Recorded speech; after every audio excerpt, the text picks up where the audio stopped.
We back. Still got Miss Reed here. So we got a couple viewer questions that we want to tackle. One of them is, how do you get into the industry from like the outside looking in? If you do or don't have prior experience, like how would one find their way into a cannabis industry job? Well, that's a very great question. Okay. Shout out to the viewers. Shout out to the viewers.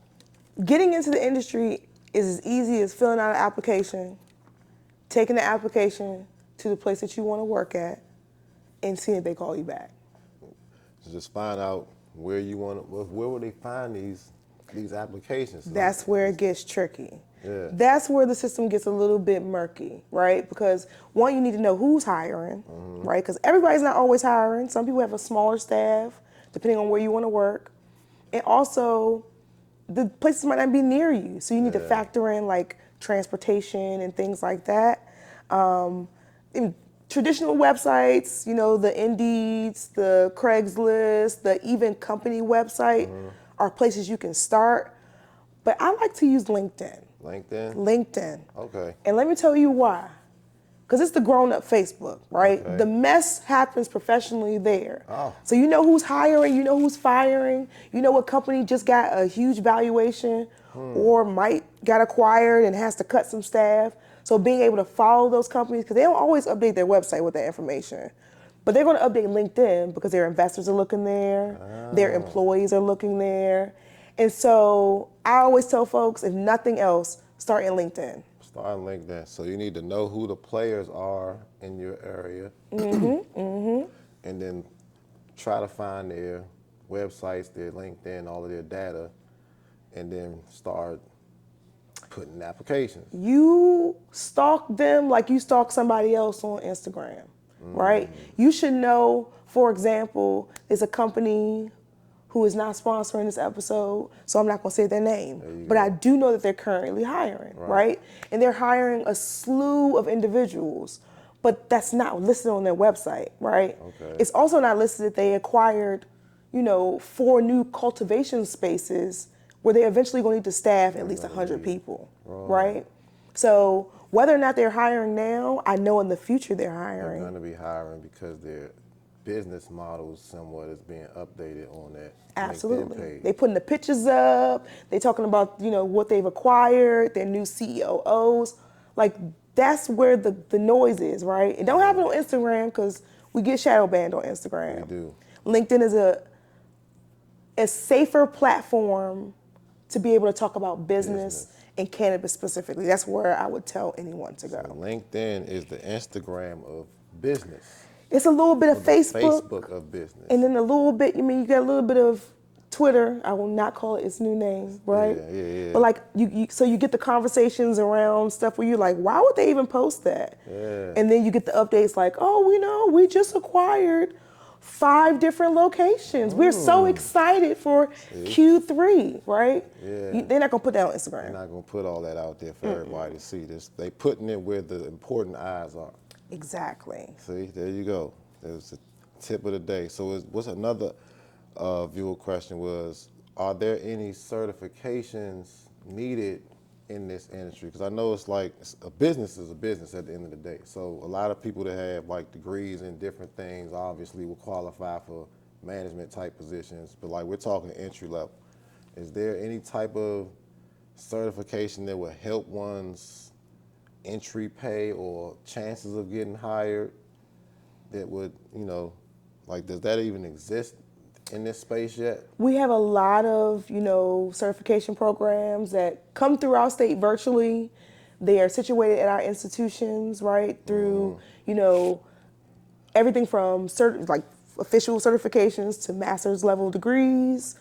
We also have community organizations like myself that understand that sometimes you just need a little polishing, right? Yeah. Sometimes you need a little bit of a look over, and you don't need to spend thousands of dollars to do that, right? But not knocking any of those choices, because if you're transitioning from traditional horticulturalists, right, and you want to be the head grower at X cultivation company because they just got their license, they want to see something, right? Something a little bit transferable. But one thing that in Maryland, I want to say we're still very community oriented. So, you know, I'm gonna hire my homegirl who I know from New Mexico, who's been running the cultivation spaces out there, and bring her here, right? So that I keep that in house, right? But I mean, you know, there's wonderful programs. I just say to vet them, and most of the time, most of the people I talk to already have the skills, right?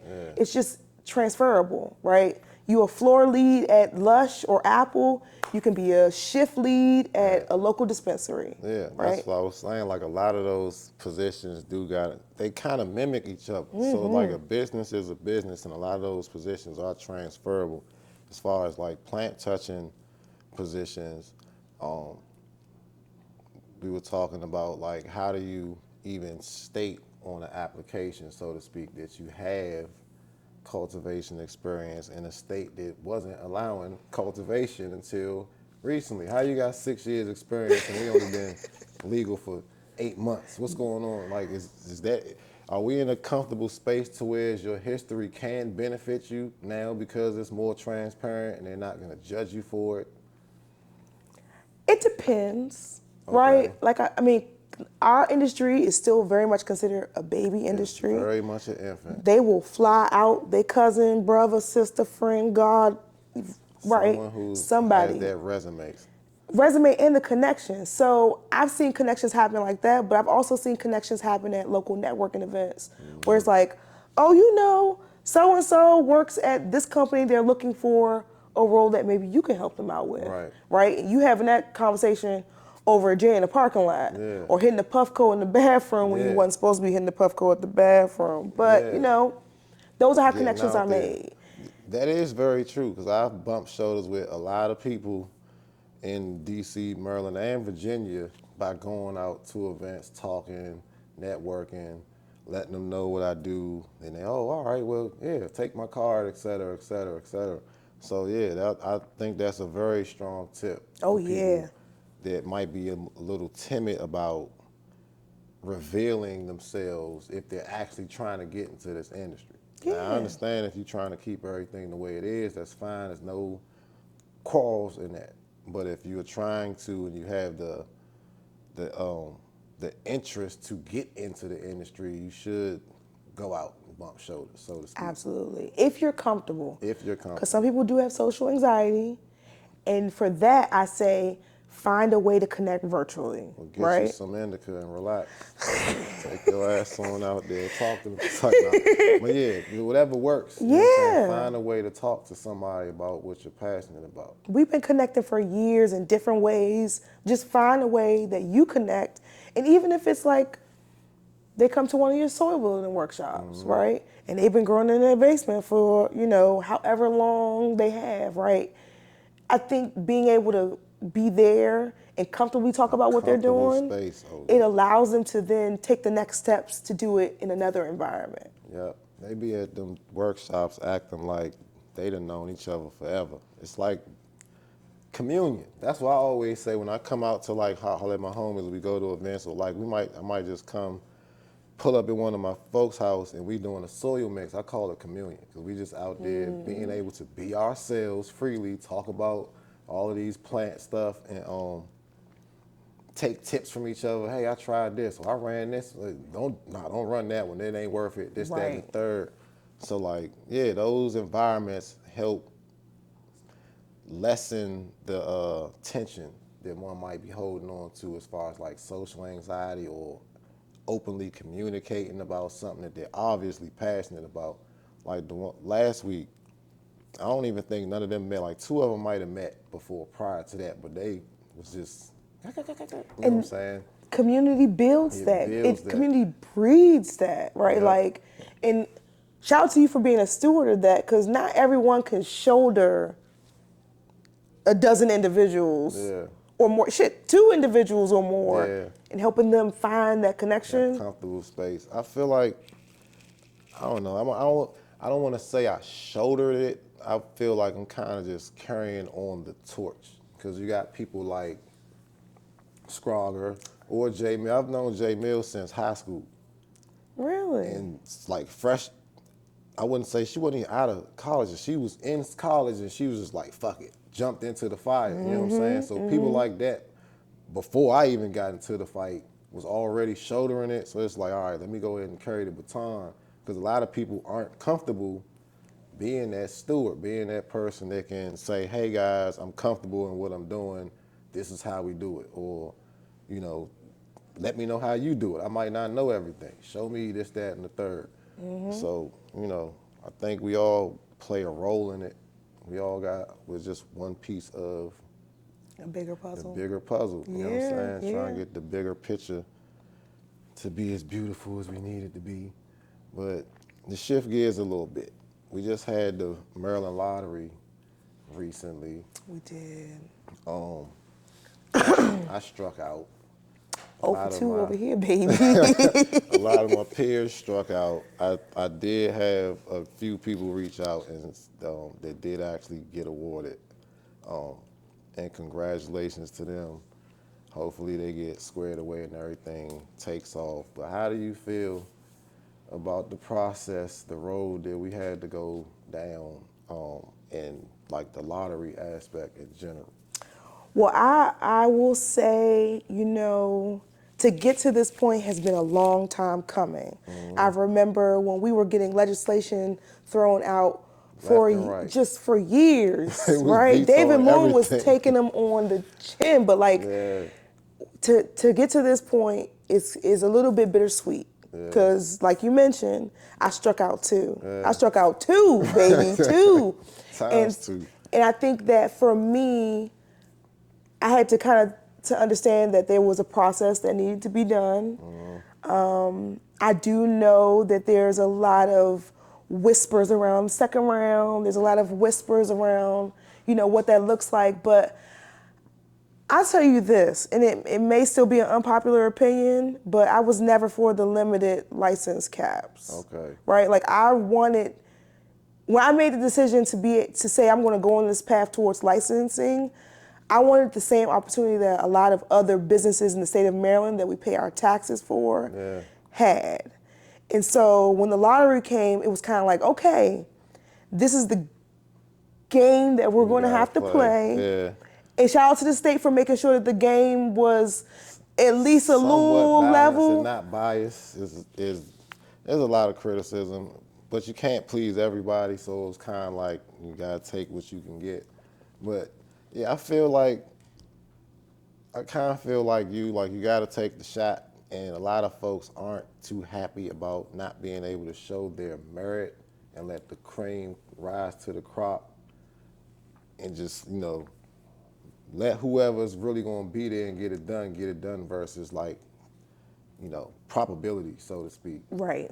But I think the probability is probably better than the hand selecting so then that comes down to, like, you know, I don't want to say favoritism, but like hand selecting is more particular, as if like if I like this apple or not, I don't like this one. Right. If there was more of like a queue thing where it's like who puts theirs in. Kind of like New York did, like right? New York has it's going in order and we're giving out this many. So if you're in this window of, because we've approved this many, it's this many left, you know, you kind of got a better shot if you were diligent enough to get your app in on time. Yeah, I mean, I think that for one, I wish that if nothing else, there was licensing set aside for our returning citizens, right? Especially those who were penalized for this failed war on drugs, right? I just that's a big argument as well. we dropped the ball on that, and I think that, you know, right now in session, folks are a little burnt out, as I said earlier, but I think that we got time We to got a little bit of time to figure it rectify out.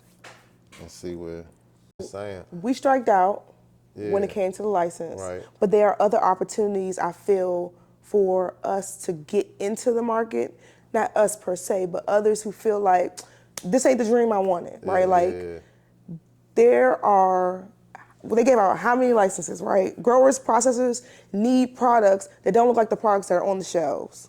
So that's first tip, right? Figure out how to get grandma's pound cake figure out how to get your fire pheno in their hands, right?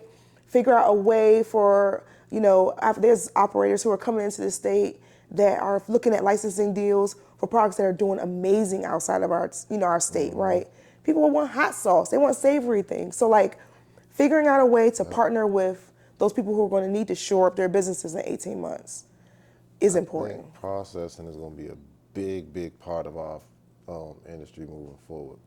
Flour's probably going to end up getting saturated. You think so? Yeah. Tell me why. Because the licensees that are on board are going to scale up. They're going to try to expand a little bit to try to get a bigger piece of this rec market.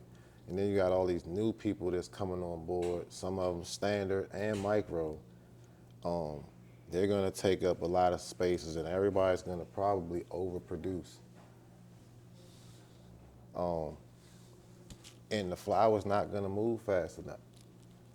It got to be good flour for it to move fast enough, and it has to be some type of scaling to it. Like, you can't just flood the market with a bunch of stuff because everybody can buy it now and think that everybody's going to buy it.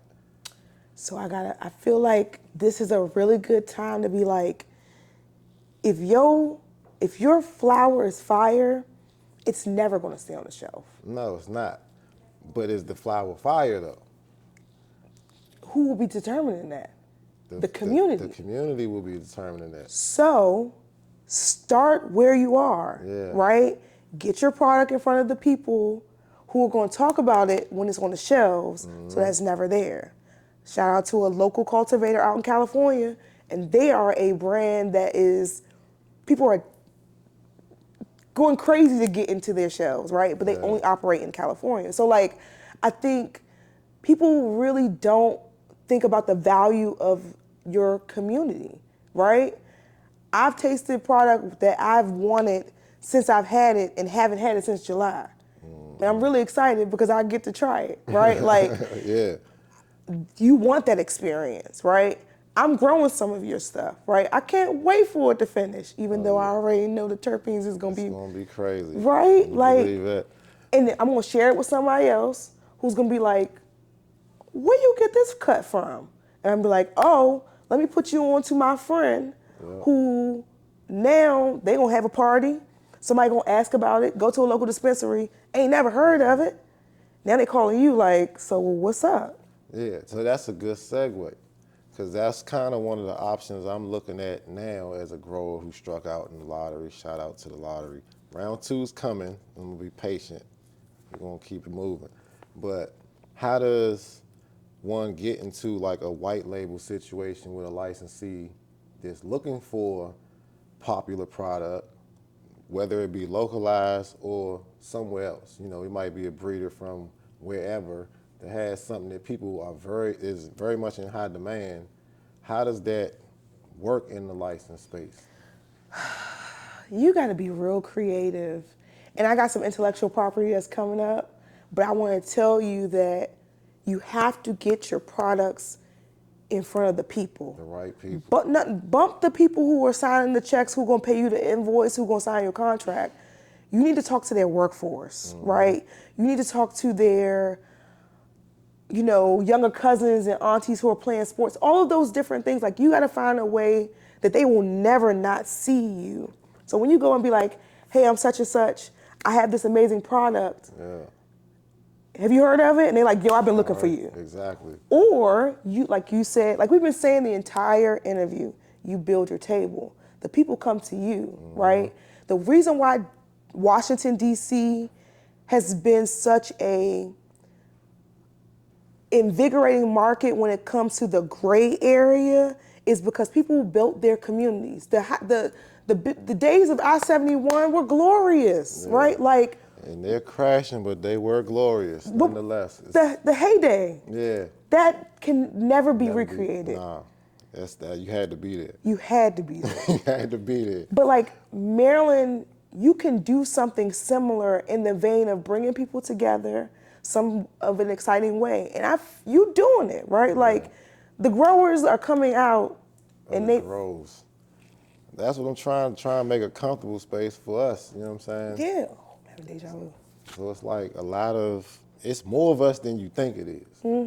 And most of us aren't comfortable coming out saying, I do this, or I love this, or I want to do this. Because, I mean, let's be real about it. You got a regular job. It's not your full-time thing. You might not be able to show your face in the light that I might be doing it. You know what I'm saying? So I'm just trying to make that a safe space for people to come out and like, nah, I do. So I do get very much fulfilled when I get DMs from people that's like, yo, I do this, that, and the third. I found your page on such and such pages or whatever it is, and they're saying things that's like, you inspired me in this way, or, you know, whatever it is. That shit is empowering. Yes. You know what I'm saying? It's a powerful thing. So, like, that's all we try and do. Open the gaps up, bring in all our aunties and our cousins. That's it. Let them know the cookout is live. We ain't got to hide no more. At all. At all. Yeah, man. So like, yeah, that is a powerful thing. What you say? She threw me off. It was Labor Day cookout. The Labor Day cookout. Oh, the Labor Day. Yeah, we got the cookout at the end of the summer. We'll build that up as well. If y'all want to come through. Yes, yes. But yeah, it's like that is the goal, so to speak. Community building, trying to do things like you've been doing for years. People like Sprague have been doing for years, J Mill, and all of the other people within the community. We try and build our own table over here on this side of the tracks. What's some of the things that you excited about the way it looks? We do have a lot of promise. Although it's not sunny every day, we do have a lot of promise in this space. So what's some of the things that you are excited about or you do? I'm looking forward to continually building my community, especially with people like you, right? Because I think that, you know, when I first started the organization, I started it with this chart of sorts. You close your eyes, you can see it. It's 6 parts: patients, professionals, providers, business, government, and industry. And I believe that those 6 parts work in unity and can work in unity, and we can be a full ecosystem, right? Absolutely. That's great. But I also want my cousins who are working in warehouses, that's taking full 15s and smoking quick J's full of funnel, running through real quick, and they have dreams of being in this industry, that they can do it, right? Yeah. And they don't have to quit their job. Yep. They can come to a workshop. They can come to a particular event. So what I'm excited about is I've got a few very specific showcase events that I'm launching this summer. Okay. And so I'm bringing experiences to the people with a cannabis focus, right? We talking art, we talking film, we talking music. We're talking ways that, like, there's no way they can deny that we're here, right? And to be very honest, love the state, I do, but they don't have the manpower to be able to make the impact, and they shouldn't, right? They should be contracting with organizations like ourselves to be able to provide and get into these communities with folks who are looking to just stay connected. Whether they want to get a job, start a business, or they just want to grow and smoke the weed in their house and be comfortable, because the world is crazy, right? Like, that is where I'm looking forward to building. So along with that, that's where I'm going. And I'm looking forward to, you know, talking with you offline and, you know, bringing our people together, because you know great people, I know great people. There's no reason we should all be, you know, spread out, and especially with our DC, like, foundation. Scrogger was the first person who was doing seed shares that I went to that were giving out at Meister. Plenty of seeds, right? Tons of seeds. I still got some of them seeds. And I think that, like, we don't have that in Maryland, but we damn sure can create it. Yeah, we got it. It's just, you know, it's not as wise. DC's a more intimate city, so it's like everybody knows everything. Maryland is so spread out. We have so many pockets of the state, even though it doesn't look that big on the map, but PG and Baltimore are 2 separate worlds. Absolutely. And then you got the countryside out, Chuck and Calvert County in southern Maryland. You got the mountains way over there in the west. Allegheny and Garrett that don't You know want what I'm no weed saying? in their county. So like, I think we kind of. Don't forget the shore. We got the beaches. Then you got the Eastern Shore. That's a whole nother side of the state. Whole nother. And they are very much not that far away from each other, but they're not across the street from each other, so to speak. So we gotta kind of pull the state together, because it'd be hell trying to get the Mo's and the Yo's to come together all the time. This shit gets crazy. I'd be back and forth, Oh my gosh. and we gotta get the whole state to collaborate in that manner to where we got like a flagship situation going on, like they had in DC. How do we do that with 22 counties plus Baltimore City? We got, the way the state mapped it out, they said we got 4 regions. So we can Game of Thrones this thing. Okay, I like that. I like that And because we can just have, whatever organizations or entities they are in whatever section of the state need to start coordinating with each other and figuring out how we can work together on at least one project per quarter. absolutely.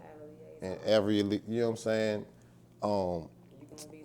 To where it's, hey, easy, relax back there. Figure that out later. But nah, like for real, like, you know what I'm saying? Figure out some type of structure that works for everybody so as we're all working together so that it now is one connected ecosystem. Like Apple up in the mountains is always reaching out, trying to get people to come up. But it's like, I know. And I drive up to Cumberland quick. yeah. Quick. So we gotta But you gotta give me 2 weeks, right? put that in the back seat and start actually doing it, taking people up on their offers, extending more offers to people that we don't necessarily always work with, finding that balance, common denominator, and just start doing this shit, man. That's all. That's my idea. Okay. And I'm pretty sure y'all gonna hold me to the shit now that I done said it out loud, but that's cool too. You know what I'm saying? Absolutely. I'm holding you to it because I'll tell you this. You pinpointed, right? Maryland is huge. It's hard to cover an entire state. It definitely is. Because the people on the shore are totally different from the people in the mountains. The people in the mountains are totally different from the people in the central areas. And then we think about everyone else who feels like they're not included. between, yep. You know, like it's big. And we need an effort, right, that allows people to feel like cannabis is what brings us all together. So figuring out a way to bring people together with the cannabis is important. Should be easy, but it don't sound like it is. But we gotta figure it out though. So I drove all over the state during that MCA launch for the social equity. I went to every single meeting, every region, county that they had it. So I know how big the state is and how different the people are, but I talked to all of them. So I know they all got the same type of attitude for the most part when it comes to cannabis, at least. I don't know what you do in your spare time and how it is when it get dark.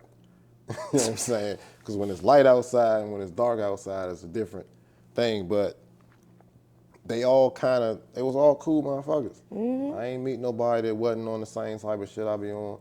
And they all were friendly and wanted to like work. Some of them I still keep in touch with. They asked me about soil and seeds and things of that nature. So, like, I think it's possible. Okay. I think we can get it done. We don't know what y'all think. We'll figure it out in the comment section. How about that? Oh yeah. Yeah. Anything else you want to cover before we get up out of here? I mean, one, I just want to say thank you again because, you know, we both busy. We are. And We're busy is good. It's a good busy, It's a good right? busy. We're not getting in trouble. So I know time is precious, so I'm very, very thankful. And anytime I get to share my story, I never want to forget to say that I was born and raised in the District of Columbia, and I choose Baltimore as my home. Hey. Only because my auntie's gonna call me Baltimore Bama when they see this. That's fine. I got to tell you, I got to cut that Mo shit out with the Yo's, man. It's all one inner community, for real, for real. Now we gotta figure out our Virginia brothers and sisters next. They with it. They struggling with They an just a adult use little market. further. See, the thing is that the difference about Virginia is the Commonwealth makes it a little tricky. So a lot of us don't like traveling over there because of the outside entities and whatnot. But I do have family in Virginia, and I go to Virginia pretty often. It's cool as shit. it ain't as bad as we think. Oh, no, no, no. I mean, I You know got what plenty I'm of tickets to saying? know that I don't like drive to Virginia, but I do know that they have a strong cannabis culture. They definitely do, and And, they serious with it. oh, yeah. They And they said July 1? Okay. yeah, July 1 was Harvest Day in Virginia. That part. That It part. was Harvest I Day. was like, Everybody's damn, like, y'all got damn, plants already? they got Woo. them joints down the first day. What kind of soil they using? Right. They had them shits ready to go. So like we gotta make that effort. What do you have coming up so that people know where to find you and what events you got I mean, you can, working on? I mean, it's like I said, we got a big summer project coming up. We'll be exhibiting our workforce experience at NECAN in May. But June 20th, I think, is the first day of summer, 21st, around that time, we'll be launching our summer project. My brother here will also be a part of that. I'm just telling y'all right now, when you see this, Absolutely, you already he's gonna be know. a part of it. But so stay tuned for that. You can find us at exploremarylandcannabis.com and all the places. And if not, just follow along, because you'll find You us for find her, sure. she out here. So I appreciate you coming through, blessing us with your time and your knowledge. Thank you. It's another episode of the Rap Roll Pod with Buck. Catch y'all on the next one. Cut.